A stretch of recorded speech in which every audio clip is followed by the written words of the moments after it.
Hello and welcome to AP Gov Period 1 AP Macro. My name is Pete Smith and I'm giving you a little bit of an experience of your son or daughter or the one that rests their head at your house. When they come into my virtual classroom, they hear some music in the background. Don't know which song it is, depends on which day it is, but they come in. Today it's Good Day Sunshine because it is a good day and there's some sunshine. And so anyways, welcome to AP Gov, and hopefully this little video will give you an idea of what happens here on a regular basis with, like I said, your son or daughter along the way. I'm going to turn the music off, but yeah, part of the fun.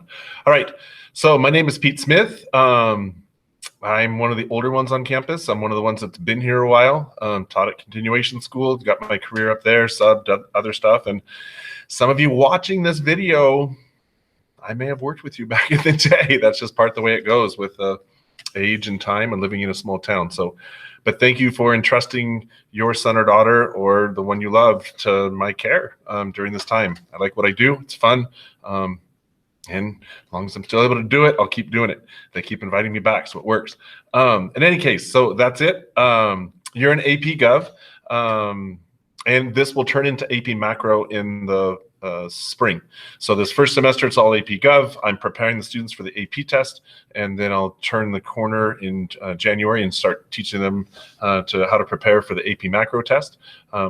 Hope to keep first semester contained in first semester, yet to achieve that goal. This is the third year, I think, I've taught it.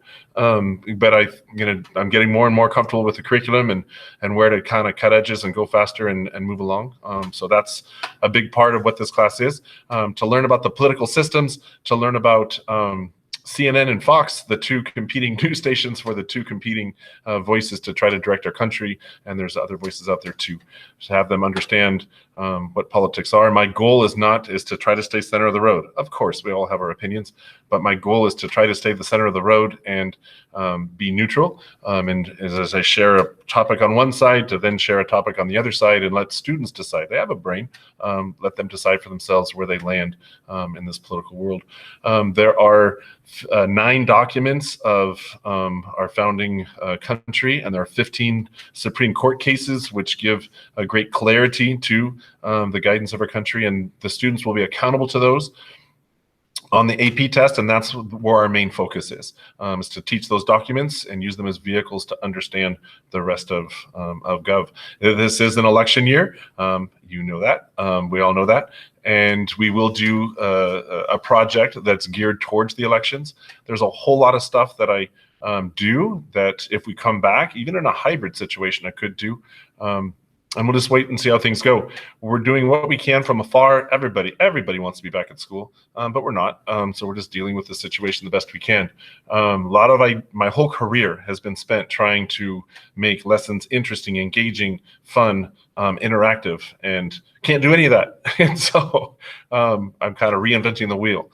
I'm leapfrogging from Wednesdays to weekends to Wednesdays to weekends to try to come up with lessons that come along the way that are hopefully interesting. So that's kind of what's going on there for the greeting. For you to contact me, your son or daughter or loved one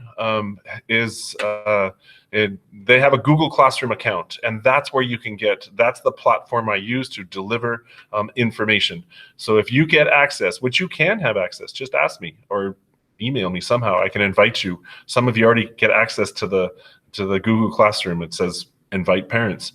Communicate with me what your email is, and I'll make sure to get your email signed up with that platform so you can get access to what your kids are doing. At the same point in time, you can always look over your son or daughter's shoulder. So please ask them to see what is going on, where's the class going, when are due dates, and how are they doing. On that Google Classroom, one of the very first documents that's on there is the course outline for macro and for Gov. And you can open that, look at that, get an idea of what's happening. It has contact information for me on that same document. So you can just open up their Google Classroom, look at that document. I know you've all seen it because your son or daughter their first assignment was just simply open the document, show it to you, and then submit it back. So I know that they've all shown you that document because they all went and showed it to you because I didn't know how to get a parent signature from afar. So you've all seen it. Have fun with that conversation if you haven't. Ask your son or daughter about it, whether they got credit for it. So that's Google Classroom, and you can get the course outline. The other important piece for you to know is Aries, and communicate with me. I'll connect you with a school official to get you access to Aries if you don't have it already. That's where the grades live. The grades live in Aries. I do my best to keep it up to date and current as assignments flow in. But again, I pretty much live from weekends to Wednesdays to weekends to Wednesdays, just the reality of my life right now. So I'll get things in a timely a fashion as possible. It weighs on me if I'm not turning it in soon after an assignment is due. We're going to get a chapter a week. It's not hard. They get like 20 pages to go. It's a very accessible class. It opens. It's nothing near like other AP courses. It's accessible. So have your students hang in. Just overview for the tests that they get. The worst grade they can ever get on a test is a 3, is a C, is a passing grade. Everything they do is based on a 5-point system, and the lowest they can get is a 3. Now, in the beginning, I support the grade to a 3. When the supports go away, they can then take steps to move their grade up to a 3, so they can improve their score. At least their free response, they can improve to a 3. There's extra credit through Quizlet, which is a way to boost their grade. Ask them to doing that. It's required in the beginning so they understand how the system works, but later on that becomes an optional where they can just boost their grade. There's no reason for them not to pass the class. AP Macro in the spring is harder. It's just mathier. A lot of the stuff from AP Gov they've got from other places, other times, other classes, but AP Macro is a little bit, it's a bigger bite to chew for some, and you don't have to take it. Well, you have to take the class, but you don't have to take the test. You don't have to take either one of the tests. We encourage you, highly encourage you. Why not? For like $100, if you're on free and reduced lunch for $5, you can get a chance at college credit. 3 units, and I guarantee you will never see units that cheap ever again. Yeah, so it's worth it. You're saying there's a chance. I recommend everybody take the AP test. This is not official yet, but I got some documentation this last week about the AP test that if you sign up for it before November 13th and then you bail on it, there's no penalty. You won't have to pay any fees. If you sign up for the AP test after November 13th, well, then there might be some fees. So be watching for those deadlines as I post them to make sure that you get deals. And we're going to make sure everybody signs up this year. Had a little glitch last year that was not good. So anyways, I recommend you sign up for both the AP Macro and the AP Gov test.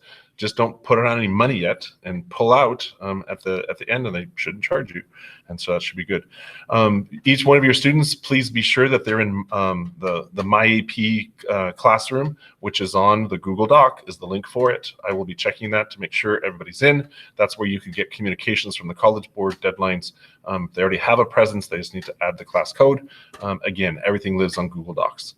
Other than that, who knows? This is the first one, so you guys are right out of the box. So you get the first little virtual video here. This is our new normal. Hope you're all doing well. Reach out as you can. We'll be as proactive and help you as we can as information comes our way.